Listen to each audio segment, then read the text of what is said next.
Hello बच्चों। Welcome back to AG classes.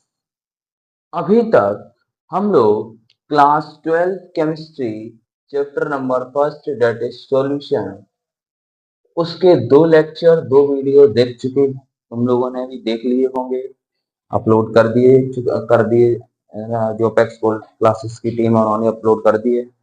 अब देखो, इसमें हम लोग क्या क्या देख चुके हैं। सबसे पहले हम लोगों ने देखा कि भाई सॉल्यूशन होता क्या है। सॉल्यूशन के बाद हम लोगों ने देखा कि भाई उसके कंपोनेंट्स क्या होते हैं, that is solute and solvent को देखा। सिमिलर वे में हम लोगों ने ये भी जाना कि सॉल्यूट क्या होता, सॉल्वेंट क्या होता, या फिर on the basis of nature of solvent हमने सॉल्यूशन के टाइप देखे, दैट इज एक्वस और नॉन एक्वस। एक्वस का मतलब जिसमें पानी प्रेजेंट हो, a solution which has a amount of water as a solvent, उसको क्या बोलेंगे, एक्वस। नॉन एक्वस जिसमें सॉल्वेंट अदर देन वाटर। ठीक है। फिर हम लोगों ने क्या देखा, उनके नंबर ऑफ कंपोनेंट के बेसिस पे सॉल्यूशन देखे कि बाइनरी होता है, टर्नरी होता है, क्वार्नरी होता है। बाइनरी का मतलब जिसमें दो कंपोनेंट हो, एक सॉल्यूट एक solvent. Can in a solution there can exist more than one solvent, क्या किसी सॉल्यूशन में एक से ज्यादा सॉल्वेंट एग्जिस्ट कर सकता है? Answer is no. Yes, the solute can vary, that is one two और three. if one solute and one solvent there are two components, that means the solution is known as binary solution। अगर दो solute और एक solvent हो तो वो ternary होगा, अगर तीन सॉल्यूट एक सॉल्वेंट हो तो वो क्वार्नरी होगा। ठीक है। फिर हम लोगों ने एक टेबल भी देखी थी भाई, सॉलिड सॉलिड सॉल्यूशन कब बनेगा कि गैस को सॉलिड में डिसॉल्व किया, गैस लिक्विड को सॉलिड में किया। दैट मींस सॉल्वेंट अगर तुम्हारी सॉलिड है तो फाइनल फेज जो होगी वो भी सॉल्यूशन की सॉलिड होगी। we can say that the final phase of a solution is directly or indirectly depend on the nature of solvent। ठीक है। फिर हम लोगों ने कंसंट्रेशन को देखा था कि भाई कंसंट्रेशन एक्सप्रेस की जा रही थी। हम लोगों ने इसमें तीन चार टर्म्स देख लिए थे, जैसे मास परसेंट देख लिया था, वॉल्यूम परसेंट देख लिया था, और मास बाई वॉल्यूम परसेंट देख लिया था। आज उसी कंसंट्रेशन टर्म्स में जो आगे छूट गए हैं उन्हीं को देखें। चौथे नंबर पे हम लोग आते हैं, that is molarity. Molarity molarity का मतलब क्या होता है? It is defined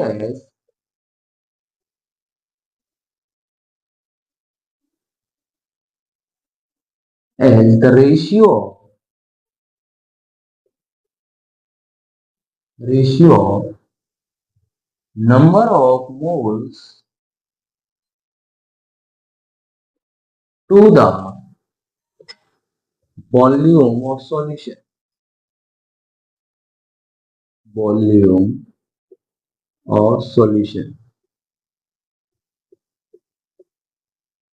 in liter।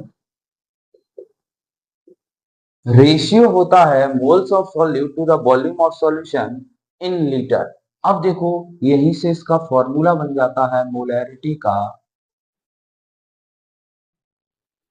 Number of moles of solute या फिर number of moles of solute upon volume of solution. किसमें? लीटर। अब भाई मोल्स निकालने का क्या फॉर्मूला होता है? मोल्स का फॉर्मूला होता है given mass upon molar mass. ठीक है। मोलर, सिंपल वे में बोले इसको, molarity equal to moles upon volume of solution, that means N upon B. यहीं से इसकी अगर ऐसा यूनिट निकाली जाए तो मोल्स की ऐसा यूनिट क्या होती है? मोल। और वॉल्यूम की लीटर। तो इसको बोल सकते हैं मोल पर लीटर या फिर मोल लीटर। क्या? Mole litre inverse. अब देखो, वॉल्यूम यहाँ पे प्रेजेंट है और तुम्हें पता है वॉल्यूम वेरी करता है with varying variation in temperature. That means जो मोलैरिटी होगी, molarity varies when there is changement in temperature. In temperature, molarity vary करेगी जब टेम्परेचर में परिवर्तन आए। ठीक है, इसके आगे हम लोग देखते हैं next concentration terms that is molarity.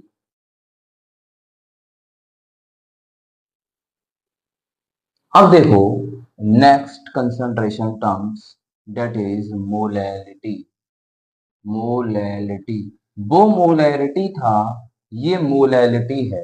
इसको हम लोग स्मॉल एम से रिप्रेजेंट करेंगे, उसको कैपिटल एम या फिर सी से रिप्रेजेंट किया जाता है। ठीक है, कंसंट्रेशन को उधर सी से represent.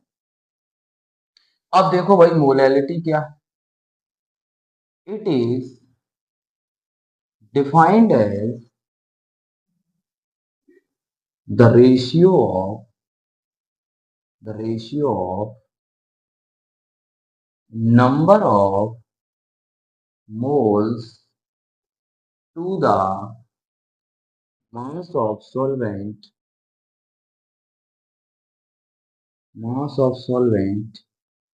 in kg। moles of solute to the mass of solvent in kg, इसी को क्या बोलते हैं, मोलैलिटी बोलते हैं। देखो इसका फिर फॉर्मूला क्या होता है, molality moles of solute upon mass of solvent in kg। अगर यही ग्राम में दे रखा हो तो देखो क्या होगा, तो मोलैलिटी बन जाती है moles upon mass of solvent.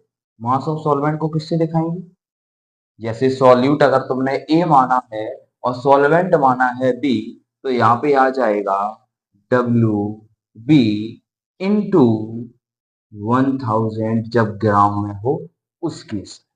अब देखो इसकी एसआई यूनिट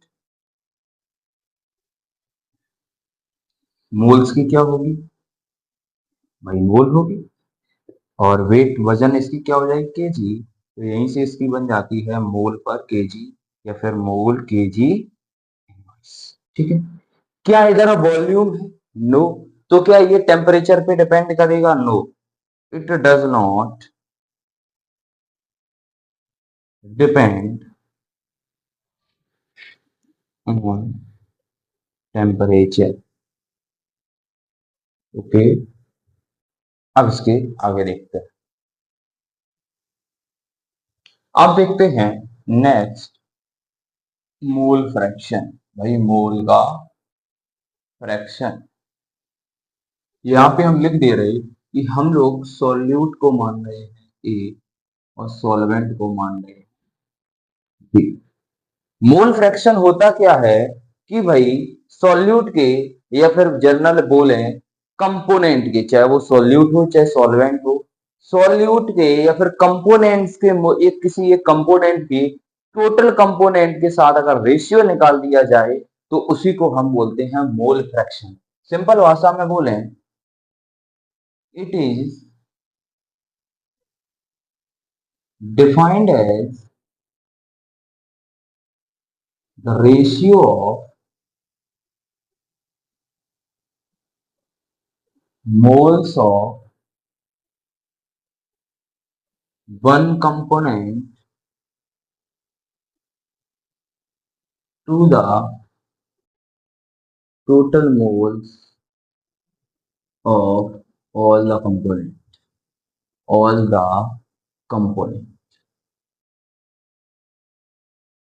ठीक, केस ले रहे for the binary solution, for the binary solution. Binary का मतलब जहां पे सॉल्यूट एक हो, सॉल्यूट भी एक हो और सॉल्वेंट भी एक हो, उस सॉल्यूशन को क्या बोलेंगे हम लोग, बाइनरी सॉल्यूशन बोलेंगे। बाइनरी का मतलब दो।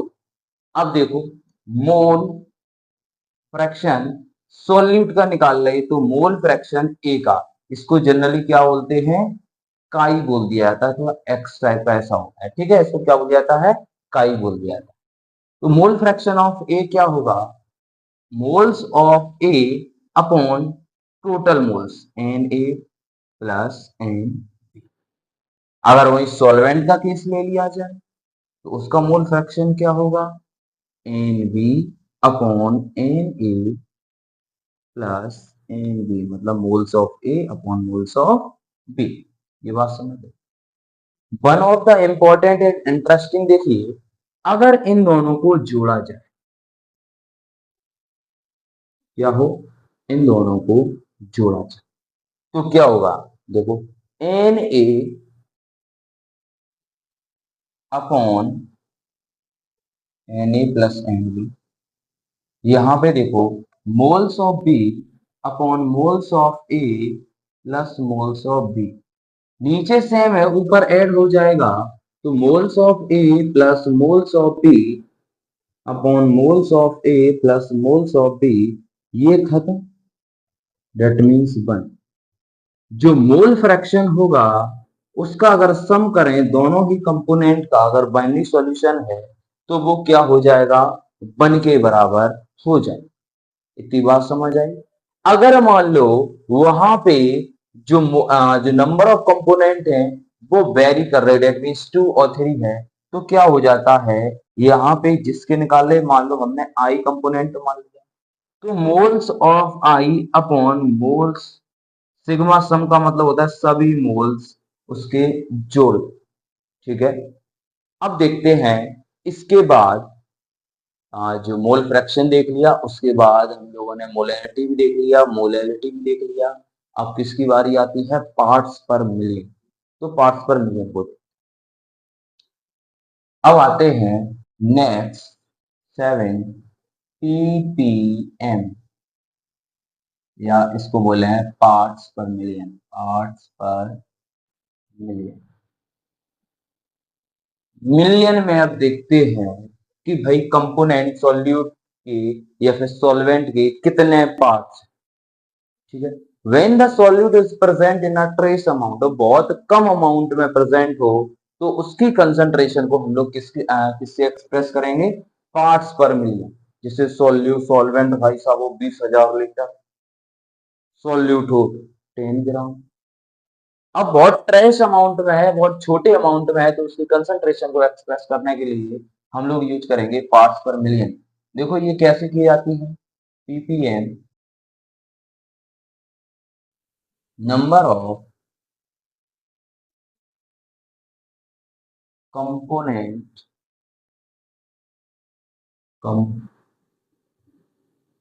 component of solution to the total number of all the component into 10 की पावर 6 into 10 की पावर 6।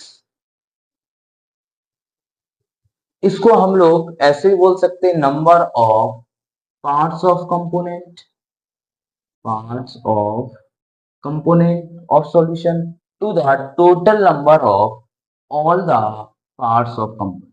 ठीक है, बात एक ही। अब बताओ क्या इसकी ऐसा यूनिट होगी, ऐसा यूनिट होगी, यूनिटलेस।